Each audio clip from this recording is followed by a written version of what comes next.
अयोध्येत भव्य राम मंदिरातील गर्भगृहात रामलल्ला विराजमान होत आहे. हा सर्व भारतीयांसाठी आनंदाचा आणि अभिमानाचा क्षण आहे. ही भारताच्या नव्या अस्मिता पर्वाची सुरुवात आहे. समाजातील सर्व घटकांना समान अधिकार मिळण्याचा क्षण असल्यामुळं आपण सर्व रामलल्लाच्या दर्शनाला अयोध्येला जाऊया, असं भावनिक आवाहन उपमुख्यमंत्री देवेंद्र फडणवीस यांनी केलं.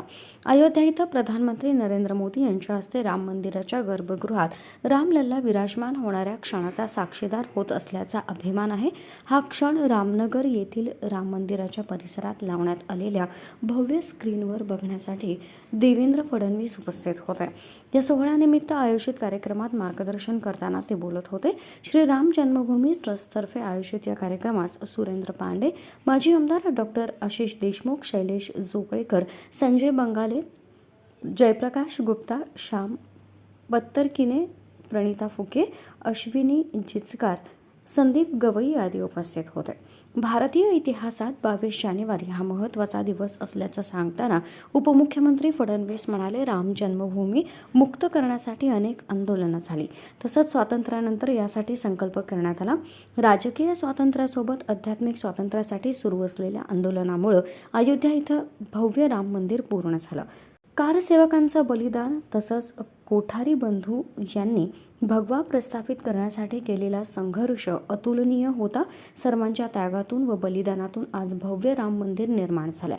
त्यामुळे रामलल्लाचं दर्शन घेण्यासाठी सर्वांना अयोध्येला जायचं आहे. त्यासाठी आवश्यक व्यवस्था करणार असल्याचं यावेळी त्यांनी सांगितलं.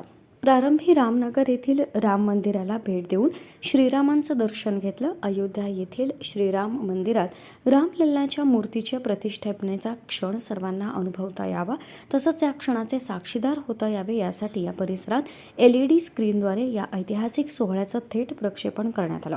सुमारे 3 तास चाललेल्या प्राणप्रतिष्ठा महोत्सवाला मोठ्या प्रमाणात नागरिक उपस्थित होते. यावेळी कारसेवक म्हणून उपमुख्यमंत्री देवेंद्र फडणवीस यांचा श्रीराम जन्मभूमी ट्रस्टतर्फे गौरव करण्यात आला. या कार्यक्रमाचं आयोजन उत्तर भारतीय मोर्चा तसंच औषधी विक्रेता संघ व विविध सामाजिक संस्थांतर्फे करण्यात आला होता.